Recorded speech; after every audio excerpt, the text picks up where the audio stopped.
السلام عليكم ورحمة الله تعالى وبركاته. مشاهدينا الكرام من كل بقاع العالم، من المملكة المغربية الشريفة إلى أوروبا، كندا وأمريكا. معكم سمير بن الحسين من استوديو التلفزيون المغربي من المغرب، المملكة المغربية الحبيبة. بطبيعة الحال ما يمكنش نجي ونبقى بعيد على الدكتور ديالنا الطيب قريبان. السلام عليكم ورحمة الله تعالى وبركاته. وعليكم السلام ورحمة الله تعالى وبركاته. حياك الله سيدي الحسين، حياك الله مولاي. ربي يخليك ربي يخليك. سمير بن الحسين رجل فاضل، رجل محبوب، شرفتي المغرب، والأصدقاء ديال المنطقة كلهم الحمد لله فرحانين واستقبلوك بحفاوة كبيرة، والإطلالة ديالك الحمد لله عندها واحد النكهة جميلة. حياك الله سي ربي سمير. يخليك، والله العظيم انا فرحان بالوجود معاه، يعني قرب ديالي. عزك الله. لان ديما كانت المسافات بعيده من امريكا للمغرب، ولكن اليوم عندي واحد الاحساس، غير احساس ملي تكون بعيد عنك. ولكن الحمد لله دابا هذه الحلقه غتكون انا مرتاح فيها، لان اول حاجه قريب ليا، بارك الله وان فيك. شاء الله تكون حلقه مميزه، لان الحلقه ديال الطريق الى الجنه الموضوع ديالها مهم جدا ان شاء الله اللي غنمشيو فيه. قبل ما غنبداو نرحبوا بالسي خالي بومليك، الفنان ديالنا ماشي الموهوب، القدير، الله يكرمك. اللي ربي يعطيه الله كثير، يكرمك. هو اللي اليوم غيبدا لنا الحلقه. السلام عليكم اخويا. وعليكم السلام ورحمة الله تعالى وبركاته. شرفتي المغرب ربي يخليك. وفرحنا الوجود ديالك بيناتنا. كنا كنشوفوك غير اونلاين، زعما غير مباشر، والحمد لله شرفتينا صراحة. فرحنا بك بزاف. الله يدير المحبة بيناتنا. حفظك الله ورعاك سيدي. سيدي دائما احنا تنبداو البرنامج بالنشيد ديال المغرب، شي حاجه المغرب. وشكرا على الهديه اللي عطيتيها لينا للبرنامج، دائما تبدا بها البرنامج. انت معنا وبغيناك انت دير لنا شي مول هذه الحلقه، البدايه ديالها، باش السي الطيب قريبان نبداو الحلقه ديالنا ان شاء الله. الله. السي فضل الله عليك عظيم، كيف تنساه؟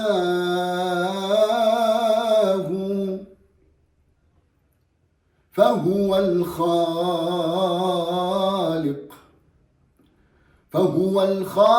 هو البارئ، جلت نعماه. ذاك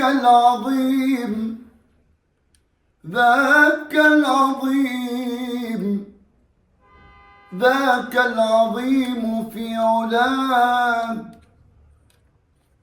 من أبدع الكون سواه. هذا الجبل، هذا السهل، هذا الجبل من سواه. هذا البحر، هذا النهر، هذا البحر، هذا النهر، من أجراه.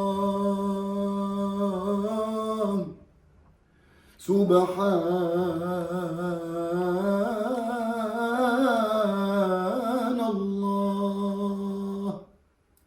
والسلام. يا ما شاء سلام. الله، ما شاء الله، سبحان الله، والحمد لله، ولا إله إلا الله، والله أكبر. حفظك. بعد بسم الله الرحمن الرحيم، وصلى الله وسلم على سيدنا محمد وعلى آله وصحبه أجمعين. نتحدث عن فضل الله الكثير، وعن قول الله تعالى: وفي ذلك فليتنافس المتنافسون. لأن الإنسان في هذه الدنيا هو خلق أصلا من أجل العمل والبناء للدار الآخرة. الدنيا هي معبر وممر، وهي قصيرة جدا بالنظر إلى الزمن الإلهي والزمن البشري، فأعمارنا قصيرة في الدنيا. إذا كان يوما عند ربك كألف سنة مما تعدون، وأعمار أمتي ما بين 60 و70 بهذا المعيار، غادي نلقاو بأن العمر ديال الإنسان في الدنيا إذا بلغ 70 سنة هما ثواني معدودات بالنظر إلى الزمن الإلهي. من أجل ذلك كان رسول الله صلى الله عليه وسلم يدلنا على فضائل الأعمال. أعمال هي صغيرة وغير متعبة، ولكن أجرها وثوابها كبير. والأحاديث الدينية في هذا الجانب كثيرة ومتعددة، نختار منها حديثا واحدا ونقف عنده. الحديث رواه الإمام مسلم النيسابوري في جامعه الصحيح عن أبي صالح رضي الله عنه. أبو صالح هو صحابي جليل التقط هذا المشهد. ماذا قال؟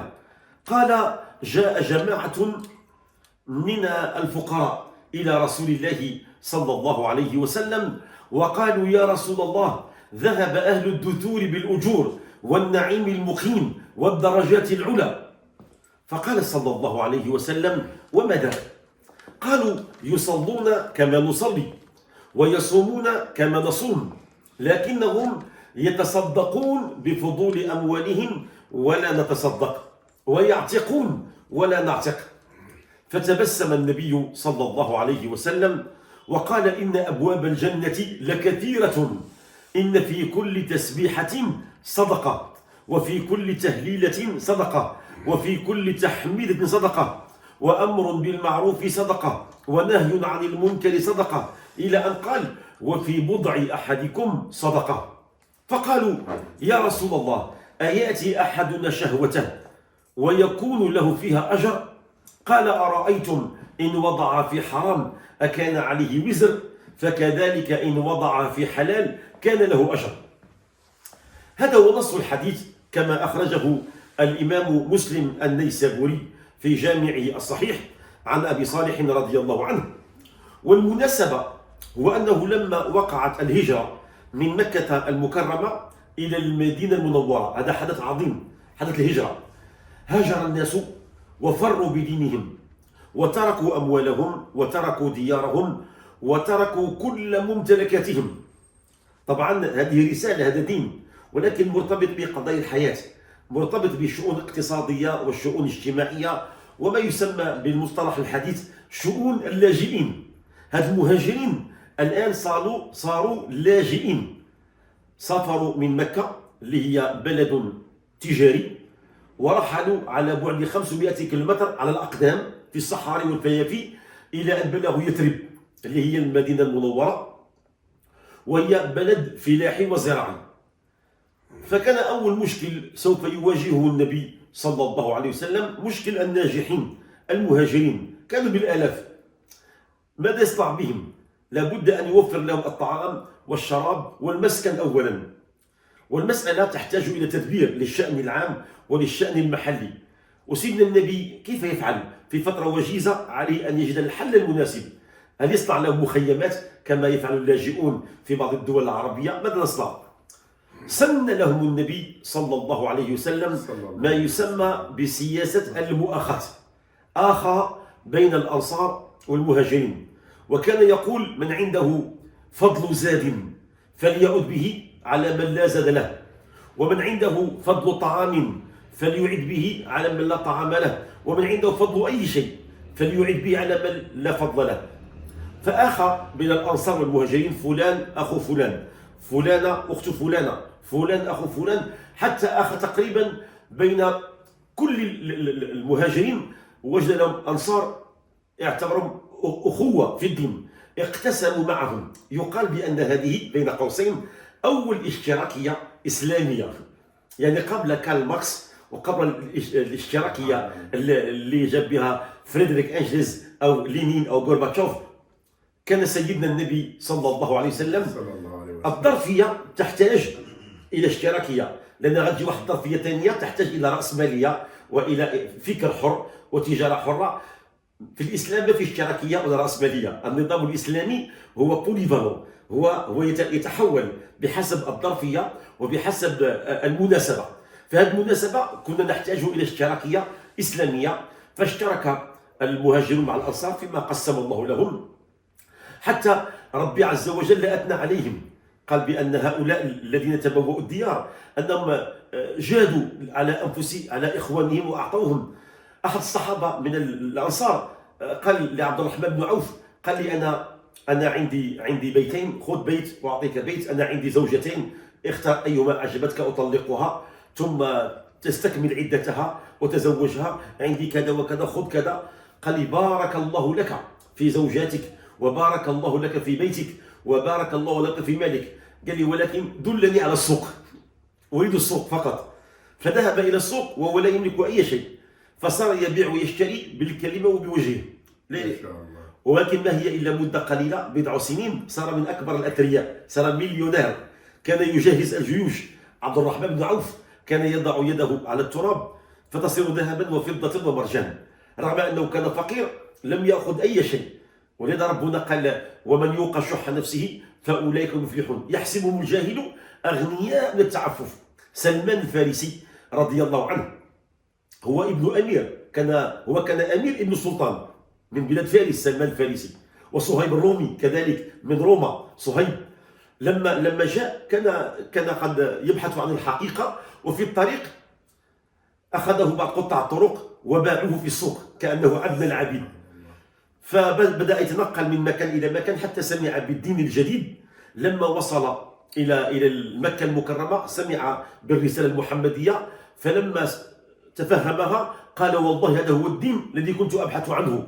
سمعت المسيح واصحاب الاديان السابقه يبشرون به، سيكون بجانب الوادي في منطقه فيها نخيل، ورجل وجهه ليس بوجه كذاب، هو سيدنا النبي محمد صلى الله عليه وسلم. فصهيب رغم انه كان عبد ويباع ويشترى اخذ حريته ودخل السوق وباع واشترى واغتنى في فتره وجيزه، وهو الاخر صار مليونيرا. لكن لما جاءت الهجره تعرض اليه المشركون، قالوا يا صهيب جئتنا صعلوكا عاريا جائعا، ثم تريد الان ان تاخذ اموالك. والله لن نتركك تذهب مع محمد، اختر بين رقبتك وبين اموالك. اذا اردت ان تمكث اموالك امكث معنا، اذا اردت محمد اذهب اليه واترك الاموال. فقال خذوا اموالي. قال ارايتم ان اعطيتكم اموال تتركوني؟ قال نتركك. فتركوه. فلما بلغ الخبر لرسول الله صلى الله عليه وسلم قال ربح صهيب، ربح صهيب.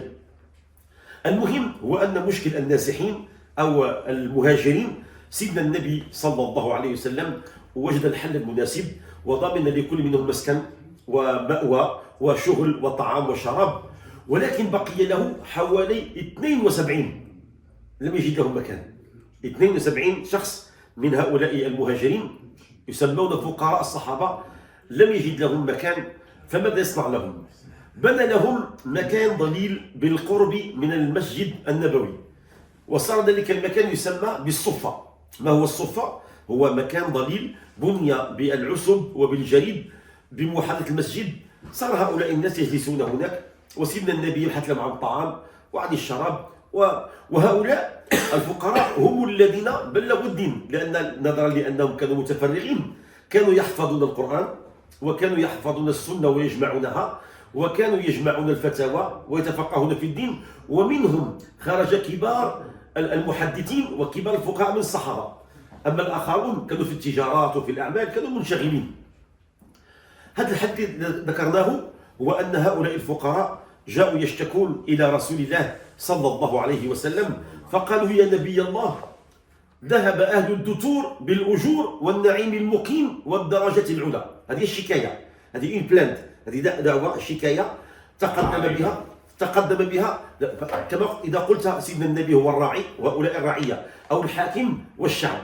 الشعب صار يتقدم بشكاية للحاكم. عندنا شكاية، ما هو مضمون الشكاية؟ يشتكون بالأغنياء، الفقراء ضرهم حال الأغنياء. قالوا يا رسول الله لقد ذهب أهل الدثور بالأجور والنعيم المقيم والدرجات العلى. الأغنياء عندهم الأموال، أصحاب ثراء، ادوا الأجر كله، ادوا الجنة وادوا الدنيا وادوا كل شيء. فقال لهم ما ذاك؟ قالوا يصلون كما نصلي ويصومون كما نصوم، لكنهم يتصدقون بفضول أموالهم ولا نتصدق، ويعتقون ولا نعتق. دابا الفقير واخا يبقى يضل يصلي في المسجد، كيجي الغني من وراه وكيتصدق بدراهم فيفوز عند الله فوزا عظيما. تبعا لقول الله تعالى: مثل الذين ينفقون أموالهم في سبيل الله كمثل حبة أنبتت 7 سنابل في كل سنبلة 100 حبة والله يضاعف لمن يشاء والله واسع عليم. الغني هو مرتاح في الدنيا، وهذه الأحاديث والآيات كتضمن ليه مقام أعلى في الجنة، يعني مرتاح في الدنيا مرتاح في الآخرة. والفقير ما عندوش، بغى يتصدق ما عندوش، قال يعتقون ولا نعتق، يعتقون الرقاب ديال العبيد والإماء، اللي اعتق رقبة خير له مما طلعت عليه الشمس. والآخر مسكين ما عندوش، قال ويتصدقون بفضول أموالهم ولا نتصدق.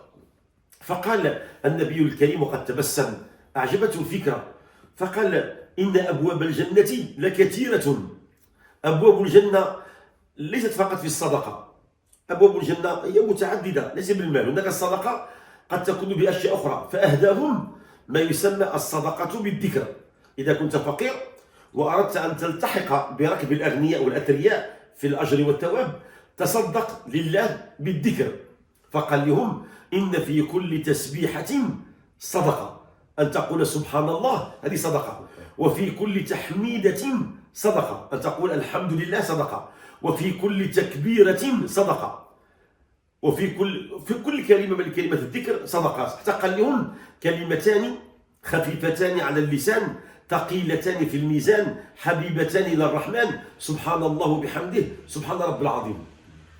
وهنا كنلاحظوا بأن هذا الحديث هو ختم به الإمام البخاري جامعه الصحيح، وكان السلاطين المغاربة إلى يومنا هذا، إلى عهد الحسن الثاني رحمه الله وإلى عهد أمير المؤمنين محمد السادس حفظه الله ورعاه، كنلاحظوا في المجالس ديال الذكر خصوصا ليلة القدر لما نختم التراويح ونكد نختم رمضان، كيختموا بواحد الجلسة فيختمون بهذا الحديث: كلمتان خفيفتان على اللسان ثقيلتان في الميزان حبيبتنا الرحمن سبحان الله وبحمده سبحان رب العظيم. ويبدأ الفقهاء والحظ يقولون: سبحان الله وبحمده سبحان الله العظيم سبحان الله وبحمده سبحان الله العظيم. هذا أكبر أجر وثواب.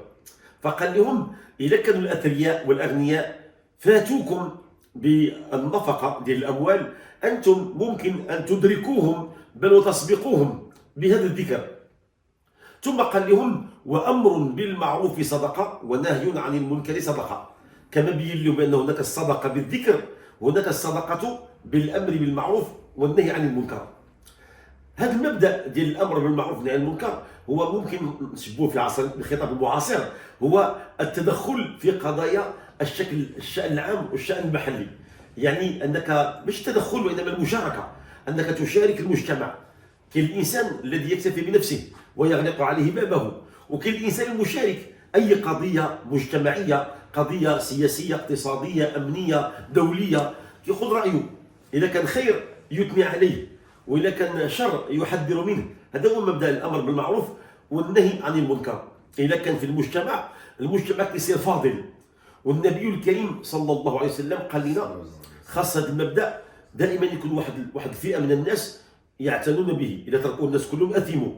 وعطانا واحد التشبيه، قال لك: مثل القائم على حدود الله والواقع فيها كمثل قوم استهموا على سفينة فصار بعضهم أعلاها وبعضهم أسفلها، فكان الذين في أسفلها إذا أرادوا أن يستقوا الماء صعدوا إلى الأعلى فأتعبوا من فوقهم، فقالوا: هل خرقنا في نصيبنا خرقا حتى لا نؤذي من فوقنا، فإن تركوهم وما أرادوا هلكوا وهلكوا جميعا، وإن أخذوا على أيديهم نجوا ونجوا جميعا.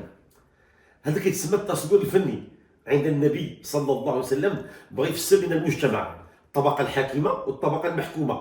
قال لهم: كنا احنا في سفينة في البحر، هذه السفينة واحد الفئة ربما كانت ثرية جات في القمة ديال المجتمع، وكاين طبقات سفلى فقيرة.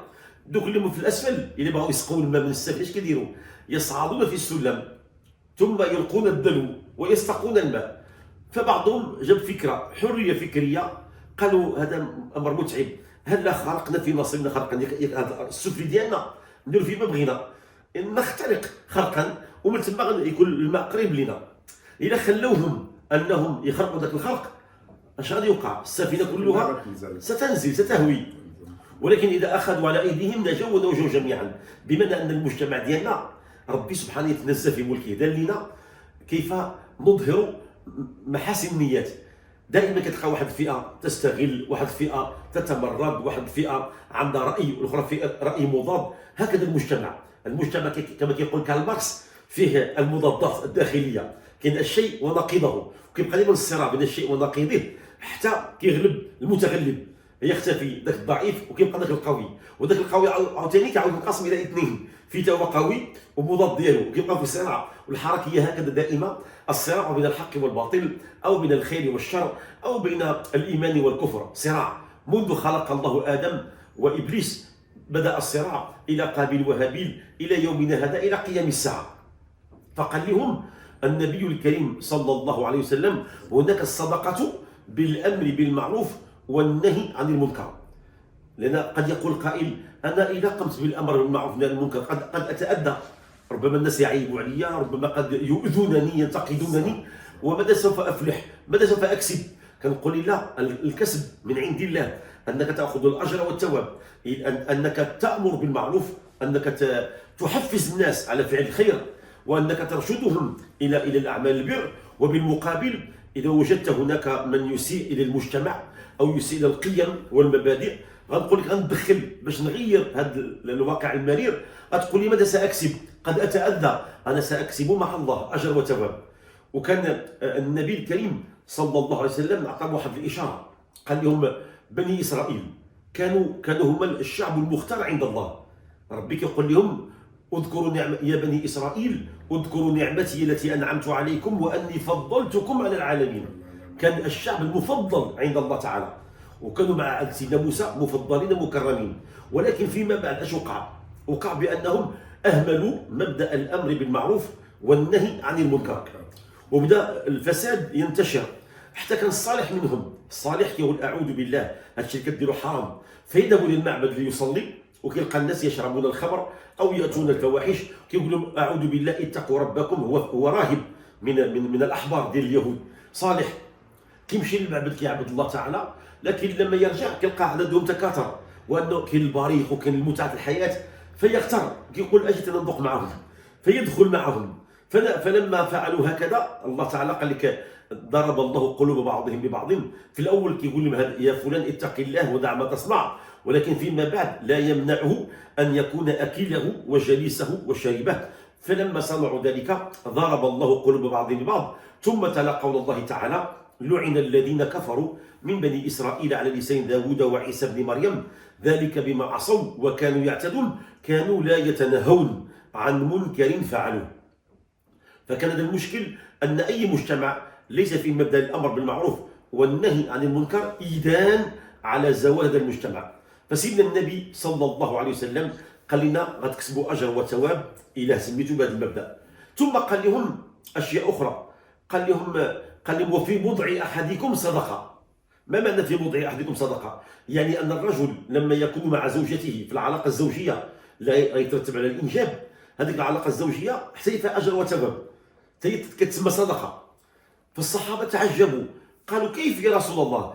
أيأتي أحدنا شهوته ويكون له فيها أجر؟ قال: أرأيتم إن وضعها في حرام أكان عليه وزر؟ فكذلك إن وضع في حلال كان له أجر. الرجل المتزوج إذا ما كانش عنده معاشرة مع الزوجة ديالو، وربما قد يشتاق إلى امرأة أجنبية فيقع في المحرمات.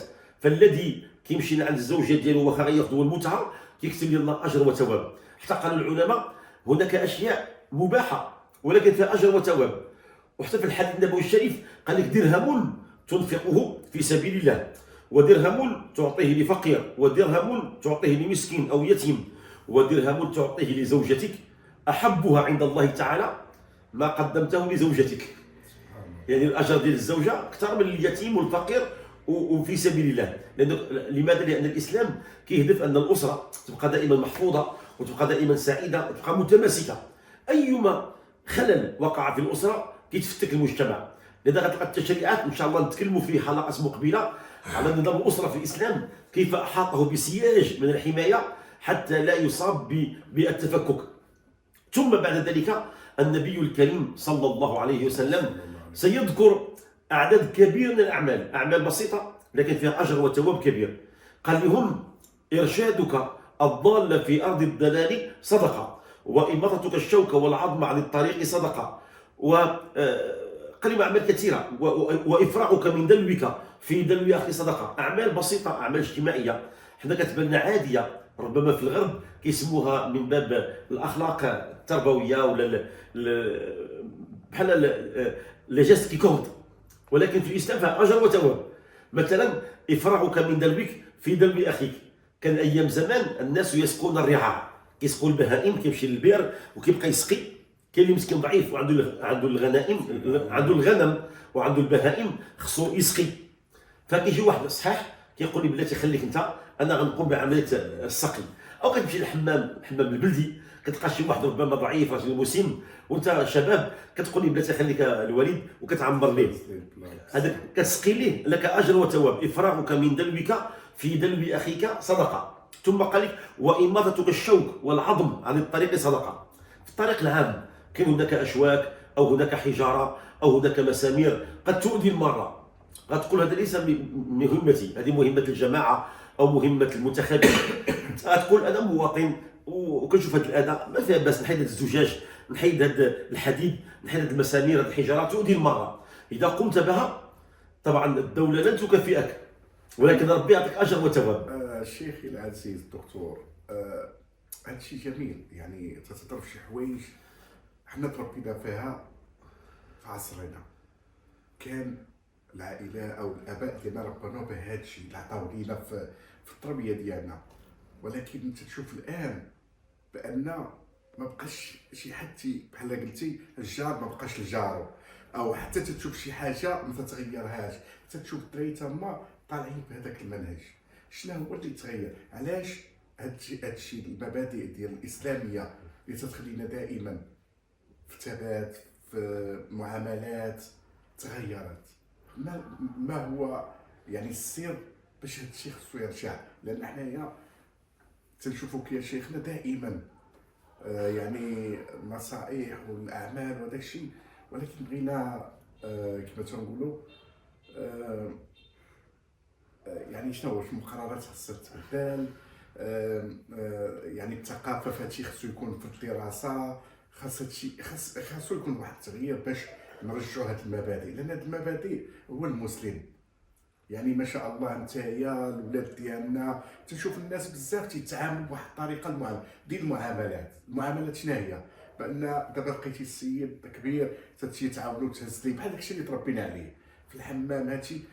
هادشي شنو اللي غيروا؟ هل العولمه اللي دخلت فينا؟ هل شنو هو اللي غير هادشي باش نرجعوا حنا بحال نقول لك حنا المسلمين ثابتين على المبادئ ديالنا شيخنا؟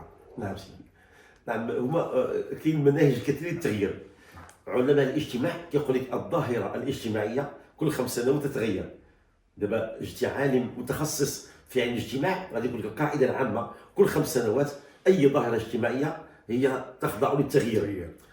وطبعا احنا في الدين الاسلامي عندنا ايه عظيمه ديال التغيير: ان الله لا يغير ما بقوم حتى يغيروا ما بانفسهم.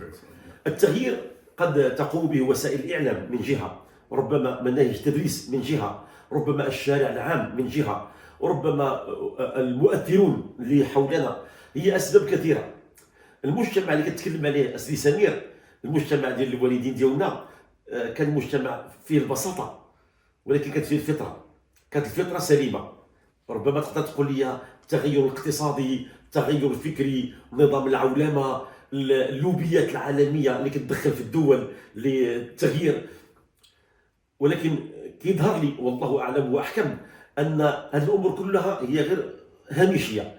اللب والجوهر ديال الانسان هو الفطره ديالو. حنا عندنا واحد الفطره سليمه خلقها الله تعالى في كل مخلوق، فطره الله التي فطر الناس عليها لا تبديل لخلق الله ذلك الدين القيم. كيسموا علماء الكلام بدليل الفطره، يعني قبل القران الكريم وقبل الانبياء والمرسلين ربي دلنا الفطره بالداخل. اول دليل الفطره بالداخل. ثم عطانا الله كتاب منظور هو الكون اللي حولنا، عاجل الكتاب المقروء هو القران الكريم، عاجل الانبياء والمرسلين اللي هم يبينونه. فالله سبحانه وتعالى ركب فينا فطره سليمه. هذيك الفطره واخا ما يكونش عندك الدين، كنعرفوا بعض الناس لم يبلغوا الاسلام ولم يتعرفوا على أقوال الأنبياء، وكانوا على الفطرة السليمة، عندهم الإيمان وعندهم الصلاح وعندهم القيم. حتى واحد الرجل في الجاهلية قبل الإسلام كان عايش في واحد الصحراء، ولقاو كيقوم بأعمال الإيمان كاملة، كيعبد الله تعالى وكيدير الخير وكيدير الإكرام، يعني كأنه مسلم كامل. فسألوه: يا فلان، من أين تعلمت هذا؟ قال لهم: رأيت كل شيء يدل على شيئه. رأيت البعرة أعزكم الله تدل على البعير، والخطوة تدل على المسيرة. أفلا سماء ذات أبراج، وأرض ذات فجاج، وجبال ذات أمواج، ألا يدل ذلك على العلي القدير؟ هو اهتدى إلى وجود الله بماذا؟ بمظاهر الكون. هو بسيط أعرابي لقى بأن البعرة تدل على البعير. إلا كنتي غادي في الطريق ولقيتي أعزكم الله بعرة ديال واحد، قد تقول مر من هنا بعير، لأن هذه البعرة تدل عليه. أو لقيتي حوافر، قد تقول هنا مر إما حصان وإما ناقة، وتعرف واش هو كيمشي على أربع. حتى واحد الأعرابي من باب المستبلحات يبحث عن دابته، هرب ليه البغل ديالو، كيقلب عليه ما لقاش. لقى واحد الأعرابي جالس في الخلاء، قال لي: هل تبحث على حمارك؟ قال لي: نعم. قال لي: هل كان أعور؟ قال لي: نعم كان أعور مزيان. قال لي: هل كان أعرج في الحافلة السفل الخلفية؟ قال لي: نعم كان كذلك. قال لي: هل كان أزور يعني مقطوع اليدين ديالو؟ قال لي: نعم. الأوصاف اللي قلتي كاين شفتيه؟ قال لي: لم أراه. قال لي: كيف لم تراه وأنت تذكر جميع أوصافه؟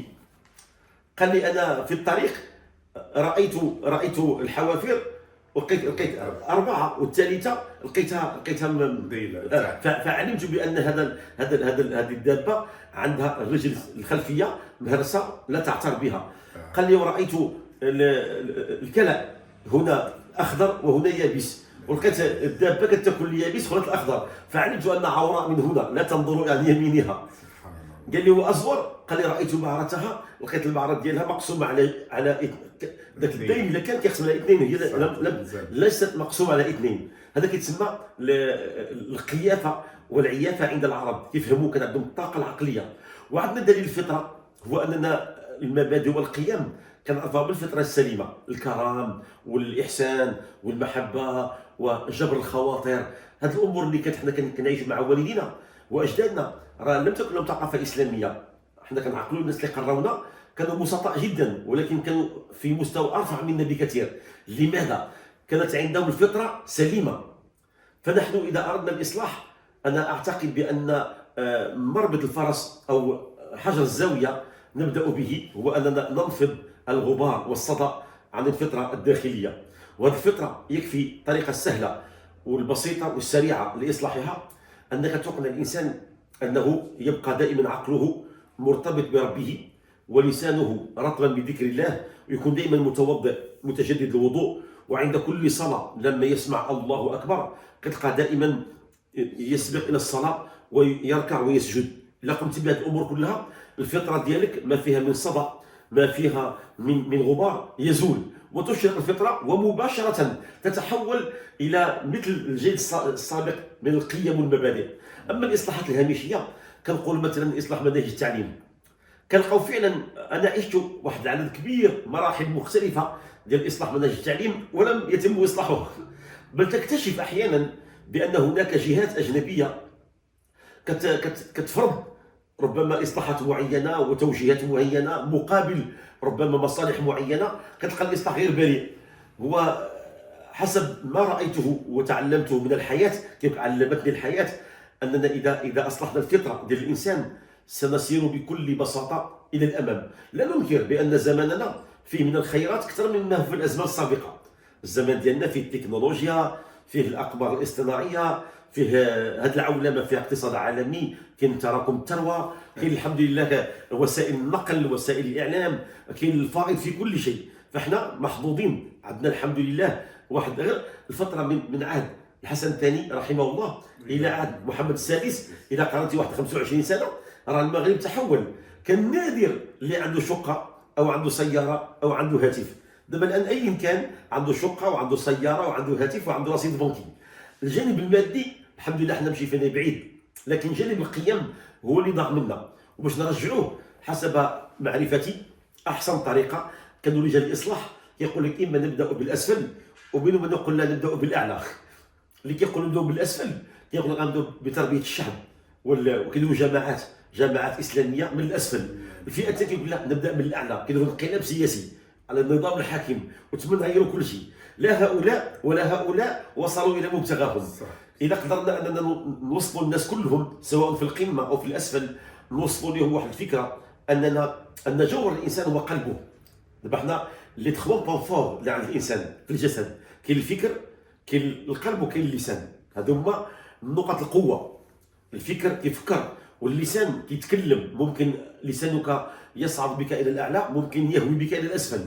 ومثل كلمه طيبه كشجره طيبه اصلها ثابت وفرع في السماء، والعكس. ومثل كلمه خبيثه كشجره خبيثه، والعياذ بالله. فالاصلاح هو كيبدا من القلب. لماذا ربنا قال لك ان الله لا ينظر الى صوركم ولا الى اجسادكم ولكن ينظر الى القلوب التي في الصدور. ثم قال صلى الله عليه وسلم يوم لا ينفع مال ولا بنون الا من اتى الله بقلب سليم. كيبان لي حسب كنت اتتبع مناهج الاصلاح، ربما نتكلم في حلقات مقبله اشنو التوجهات تاع رجال الاصلاح، ما يسمى هذه ماده علميه في الجامعات تدرس، كتسمى الحركات الاصلاحيه. منذ عهد النبي صلى الله عليه وسلم الى يومنا هذا، كل زمن وكل قرن في اصلاحات، كل يراها من جهه. كاين اراء مختلفات. اول مصلح بدا هو ابو ذر الغفاري، كان بعد وفاه النبي محمد صلى الله عليه وسلم، كان هو اول مصلح دار ثوره اصلاحيه. ثم جاءت حركات اصلاحيه كثيره، الخلاصه ديالهم كلها اللي بغينا نديروا العصار كيف نصلحوا المجتمع، وسياسيا واش اقتصاديا واش ثقافيا. كيبان لي الاصلاح الاسهل واللي غيكون سليم وسلس بدون اراقه دماء، بدون سجون، بدون ثورات، غادي يكون هادئ، وهو الاصلاح من القلب. اذا اصلحنا القلوب ديال الناس غادي نمشيو للفطره السليمه، وغادي نلقاو بان كل واحد غتبان ليه الحقيقه عينه. غنرجعوا سيدي سمير اذنتي ليا نختموا ذاك الحديث النبوي الشريف. هذوك الصحابه الفقراء بقى كيقولوا لي الرسول صلى الله عليه وسلم ورينا شي طريقه نسبقوا بها هؤلاء الاغنياء. ملي شافهم هكا مصرين قال لهم واحد الحديث كيتسمى كنز من كنوز السنه. قال لهم الا ادلكم على شيء اذا ما فعلتموه ادركتم من سبقكم وسبقتم من بعدكم ولا يكون احد افضل منكم الا من صنع مثل ما صنعتم. واحد العمل بسيط جدا اذا قمت به غتسبق كل شيء، تسبق المجاهدين وتسبق الحجاج والمعتمرين وتسبق المحسنين، تسبق الجميع. عمل بسيط. قال لي ما هو؟ قال لهم تسبحون وتحمدون وتكبرون دبر كل صلاة 33 مرة. هما لما سمعوا هذا الكلام هل أدلكم على شيء إذا ما فعلتموه أدركتم من سبقكم وسبقتم من بعدكم ولا يكون أحد أفضل منكم إلا من صنع مثل ما صنعتم. تخيلوا بهذا الشيء عمل كبير. ويقول لهم سيدنا النبي صلى الله عليه وسلم تسبحون وتحمدون وتكبرون دبر كل صلاة 33 مرة. سهلة. وتلا قوله تعالى المال والبنون زينة الحياة الدنيا والباقيات الصالحات خير عند ربك ثوابا وخير أملا. الباقيات الصالحات. فالصحابة من يسمعوا هذا الكلام قالوا يا رسول الله بارك علينا، هذا الكنز يكفينا. لكن الذي يوقع ما وقع هو أنه في صلاة المغرب ملي جا وقت الغروب الشمس وجاو للصلاة الفقراء كلهم بداو كيديروا الباقيات الصالحات، واكتشفوا بأن الأغنياء حتى بعد الصلاة وصلاتهم الإخبارية، وصلهم الحديث حتى هما كيديروا الباقيات الصالحات. فعادوا مرة ثانية يشتكون يا رسول الله لقد سمع إخواننا من أهل الدثور بما أمرتنا ففعلوا مثله. فقال ذلك فضل الله يؤتيه من يشاء. أن اللي وقع واحد من ذوك الفقراء كان داير يدو مع الأغنياء، كيقول لي أنا غنمشي للسوق غنبيع ونشري وأنت خليك مع الفقراء كتسمع القرآن تسمع الأحاديث، وفي العشية أنا غنعطيك شوية من الكسب ديالي وأنت خبرني بالجديد أعطيني كونت روندي. قال لي راه اليوم راه النبي صلى الله عليه وسلم اخبر الفقراء بواحد الكنز من كنوز السنه، هذه البقيه الصالحات فيها كذا كذا، ذاك الغني خرضها بالشر بين الاغنياء صحابه، انتشر الخبر في المسجد كل شيء كيديروا يقوموا بها.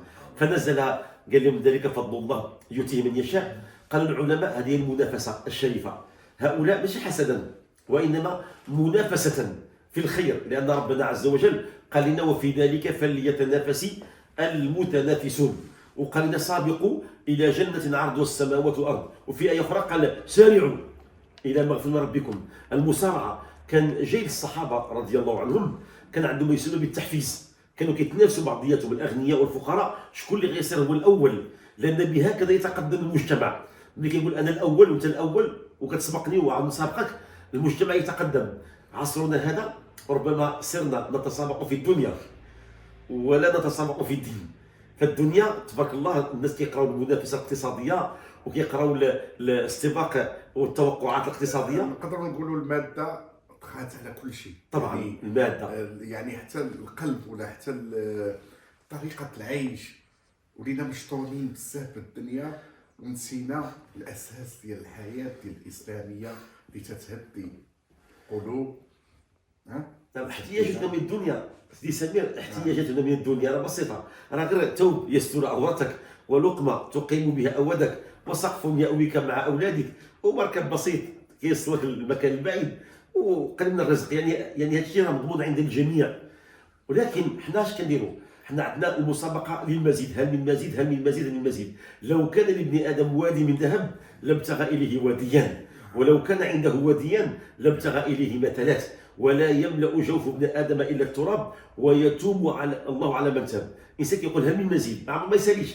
تعطيه مليون دابا بعد اسبوع يقول لك اتوق الى مليونين. هي طبيعه بشريه كتسمى النفس التواقه. راه كان سيدنا عمر بن عبد العزيز رضي الله عنه كيحكي عن نفسه، قال لك انا عندي نفس متواقه كتبغي. قال لك طاقت نفسي اول ما طاقت الى الزواج ببنت عمي، كانت عنده بنت عمه اميره في الجمال. قال لك طاقت نفسي اليها وكانوا الناس كلهم يتسابقون اليها. قال لك وحصلت عليها تزوجها. قال لك قال نفسي غتبرد شويه، نفسي طاقت انني اصير من اصحاب السلطه. فاش كان المجتمع الاسلامي كانوا كيوزعوا القاده على بعض الاماكن بغى يكون هو قائد، فصار لان القائد غيصبح عنده منزل ديال الدوله وعنده اسهم من بيت المال. قال لك طاقت نفسه انه يملك بيتا ويكون عنده صوله وجاه فصار قائدا. بعد ذلك قال لك نفسي تواقه بغات مازال لها من مزيد، حصل على زوجه ثانيه وثالثه. قال لك وطاقت نفسي ان اكون عامل على بلاد سوريا والشام وما حولها، فصار عامل.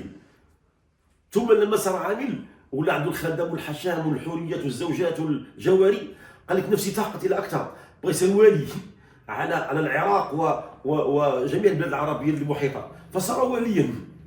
ثم قال لك نفسي لازال تواقه، بقى يجري حتى صار خليفه المسلمين ولا امير المؤمنين ولا الخليفه. قال نفسي طاقت من ولا الخليفه ولا كيشوف السحابه كيقول لها اذهبي حيث ما شئتي فان خراجك سوف ياتي الي. كانت عنده اكبر امبراطوريه في العالم، شاده من اسيا وافريقيا واوروبا كلها شادها.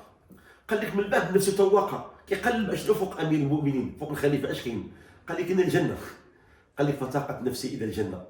ملي شاف الجنه هو يترك الدنيا ولا زاهد، حتى ان في مكان بيته بنى واحد القبر واحد الحوش. كان كل خميس ليله الجمعه كيقول الخادم ديالو غسلني وكفني وادفني لان تابعني انا بغيت نعيش الان. فكان كل جمعه الخميس ليلا ليله الجمعه كان كيقول هذه اللحظه ساعيشها سابادر بها ربي. فكان كيجيب كان عنده مستشار ديني، يعني انت الدور ديالك هو تنبهني على اي حاجه تغضب ربي او اي حاجه ربي رغبنا فيها باش يحفزه. فكان كل خميس ليلا كيقول كانه توفي فيغسله ويزيل عنه ثيابه ويكفنه ويحنطه ويبيت في قبر، وفي الصباح ملي كيفيق كيقول الحمد لله الذي احيانا بعد ان اماتنا واليه النشور. قال لك نطاقت نفسي الى الجنه. اللي كان عاقل يختصر هذه المسافات كلها ومن دابا يقول نفسي طاقت الى الجنه. وحتى الجنه كاين بعض اهل الله قال لك واش هي الجنه؟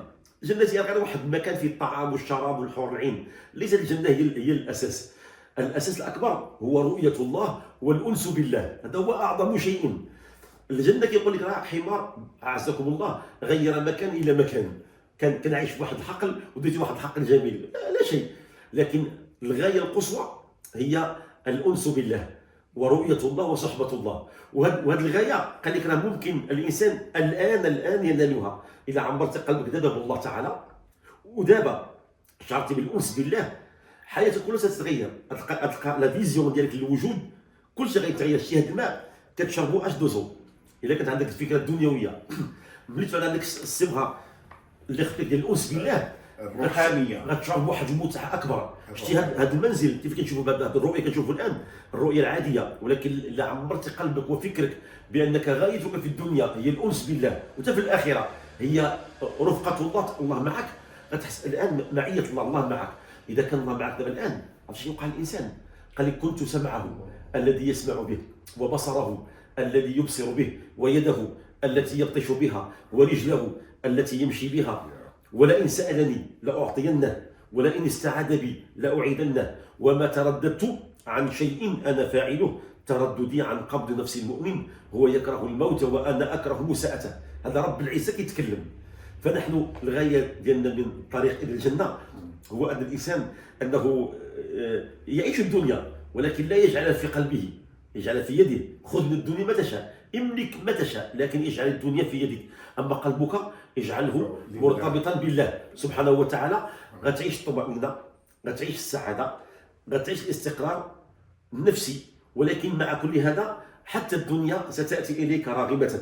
غير القليل سوف يغنيك عن الكثير. غتشعر بأنك مستكفي، أنك لا تنظر إلى الآخرين، لا تنظر إلى لقمة أخيك، ولا تمدن عينيك إلى ما متعنا بأزواجا منهم زهرة الحياة الدنيا. عينيك الله يجعل البركة. هذا الشيء اللي عندي أنا كافي. هي القناعه كنز لا يفنى. لا يفنى. هي لو تقتنع بما اعطاك الله تعيش سعيدا في هذه الدنيا. ما هي السعادة أخي بشاطر؟ السعاده هو الراحه النفسيه، وبانك قابل اللي يعطاك سيدي ربي. قالوا العشرة ديال التعريفات تاع السعادة، 10 تعريفات، وربما أفضل تعريف قال لك القناعة هي أن ترضى بما أعطاك ربي. هذيك هي احسن سعاده. حتى كيقول السعادة أن أمتلك واحد المسكن فسيح.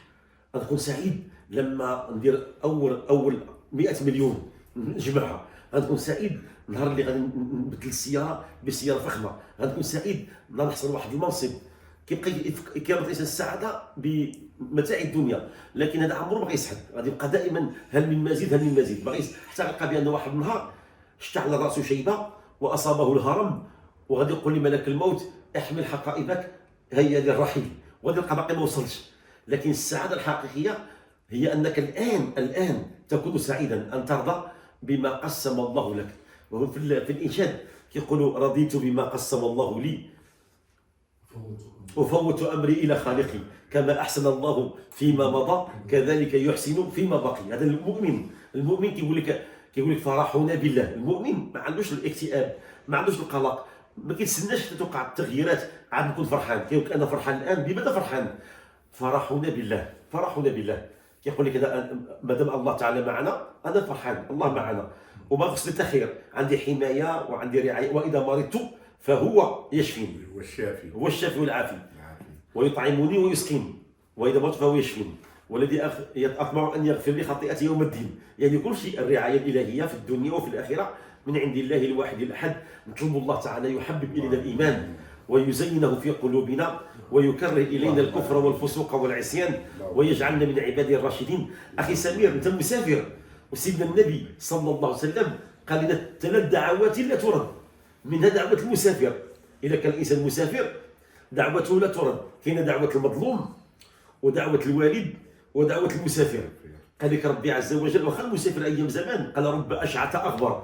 كان المسافر كيكون شعره منتفش وثيابه رتم، لأن جاي في الصحاري وطرب الطريق وكل شيء، جاي من بعيد، جا غير من الحجاز إلى حضرموت، كتلقى الحالة ديالو كلها مبهدلة، لأنه مسافر كيكون أشعث أغبر. ولكن اخونا سمير جاء من الولايات المتحده الامريكيه معطر ومزين وتبارك الله وسيم وانيق ودرجه عاليه في الحمد لله. ومع ذلك ربي قال لك السفر مظنه المشقه، حتى من كان مسافر يقصر من الصلاه.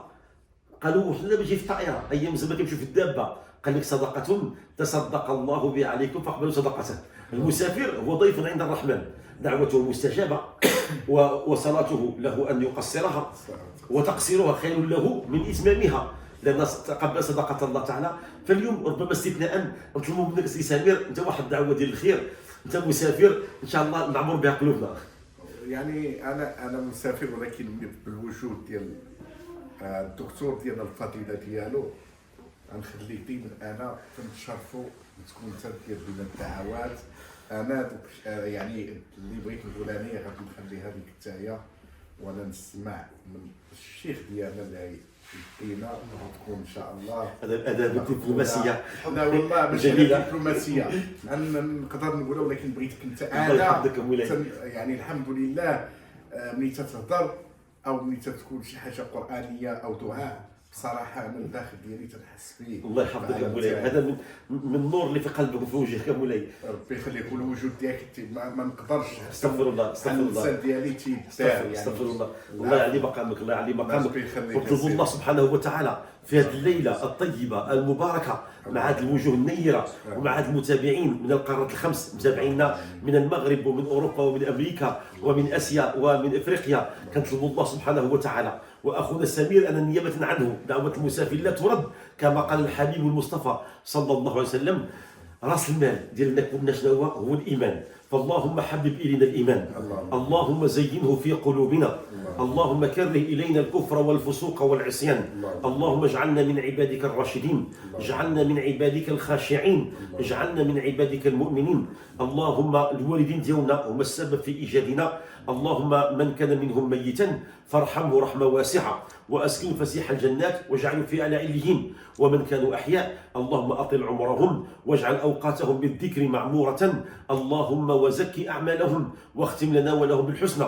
الزوجات والازواج اللهم الف بين القلوب، اللهم اصلح ذات البين، اللهم يا رب احفظ الاولاد والبنات، اللهم انبتهم نبتا حسنه.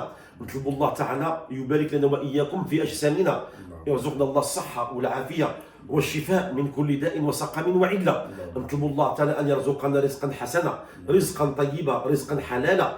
يا رب اجعل ايادينا هي العليا دوما بالعطاء، ولا تجعل هي السفلى بالاستعطاء. اللهم يا رحمن يا رحيم وارزقنا الاخلاص في القول وفي العمل، اللهم فقهنا في الدين وعلمنا التأويل، اللهم انفعنا بما علمتنا، اللهم اصرف عنا السوء والبلاء ولا تحملنا ما لا نطيق، ونستغفرك ونتوب اليك من شرور انفسنا ومن سيئات اعمالنا. ونطلب الله تعالى البلد ديالنا المغرب، اللهم تعالى اجعله دوما امنا مطمئنا سخاء رخاء وسائر بلاد المسلمين. نطلب الله تعالى امير المؤمنين جلاله الملك محمد السادس، الله يشفيه، الله يعافيه، الله يداويه، الله يجعله يرفع به رايه الاسلام والمسلمين خفاقه في كل مكان. نطلب الله تعالى ان يقر عينه بولي عهد المحبوب المولى الحسن، وينبته نباتا حسنا، ويشد ازره بشقيقه الامجد المولى الرشيد، وان ينزل الشآبيب الرحمه والمغفره والرضوان على فقيدي العروبه والاسلام جلاله المغفور له محمد الخامس وجلاله المغفور له الحسن الثاني. نطلب الله تعالى ان يرحم جميع رجال هذا البلد ويرحم امواتنا واموات المسلمين اجمعين، كما نسال الله تعالى ان يجمع شمل الامه الاسلاميه. اللهم اجمع شمل امه محمد، اللهم ارفع كلمة أمة محمد، اللهم انصر أمة محمد. اللهم قلت وقولك الحق، كنتم خير أمة أخرجت للناس تأمرون بالمعروف وتنهون عن المنكر وتؤمنون بالله. اللهم ارزقنا شفاعة سيدنا محمد، اللهم اسقنا شربة ماء من حوضه لا نظمأ بعدها أبدا. اللهم اجعلنا معه يوم القيامة في الفردوس الأعلى مع الأنبياء والمرسلين والأولياء المقربين في جنات النعيم. ربنا إننا ظلمنا أنفسنا وإن لم تغفر لنا وترحمنا لنكونن من الخاسرين. ربنا إننا سمعنا مناديا ينادي للإيمان أن آمنوا بربكم فآمنا. ربنا ولا تجعل في قلوبنا غلا للذين آمنوا، ربنا إنك رؤوف رحيم. ربنا اغفر وارحم واعف وتكرم وتجاوز عما تعلم، إنك أنت الأعز الأكرم. ربنا وآتنا في الدنيا حسنة وفي الآخرة حسنة وقنا عذاب النار. وصلى الله على سيدنا محمد وعلى آله وصحبه أجمعين. سبحان ربك رب العزة عما يصفون وسلام على المرسلين والحمد لله رب العالمين. الله يحفظكم أجمعين. شكرا جزيلا سعادة الدكتور، حياك الله مولاي. طيب والقلب، بارك الله فيكم. الصفات والأفعال. دكتورنا المحترم أكرمكم الله، الداعية الإسلامي الدكتور طيب كريبان. كتشرفني بزاف هذه الكلمة، لا أستحقها، أرجوك اسحبها. خلينا غير واحد وعد بسيط. جزاك الله ألف خير. إن شاء الله تسهل أكثر. استغفر الله العظيم. هنا كنت في أمريكا، عندي الناس ديالنا صراحة تقول لي هذاك الداعية أي موضوع، راك شي المواضيع أقسم بالله تيتصلوا يقول لي هذاك السيد ما فيش غير. استغفر الله. هذا درت مشيت له ولكن بغيت تحيد. لان الناس بالاسم بغاو شي وتاكدوا عليا ملي خصوصا لما شافوني في المغرب اللي هنا في رمضان لازم تجيب لنا الدكتور قريب. ان شاء الله. انا ما غاديش نهضر، شوف الاسم تيجي بالصفه تاع الانسان، انا ماشي شي حاجه نزيدك ولا نقصك، ولكن كل مقام مقامه. بارك الله فيك نقول لك يعني استاذ دكتور داعيه كل شيء فيك، لان علاش ما شاء الله في الشرح ديالك البسيط للناس وتتوصل للقلب ديالهم. بارك الله فيك. ان شاء الله. مشاهدينا الكرام، شكرا على المتابعه في هذه الحلقه الشيقه الطريق الى الجنه مع الدكتور الطيب قريبان. دمتم بخير والى اللقاء في حلقه قادمه ان شاء الله. السلام عليكم ورحمه الله وبركاته.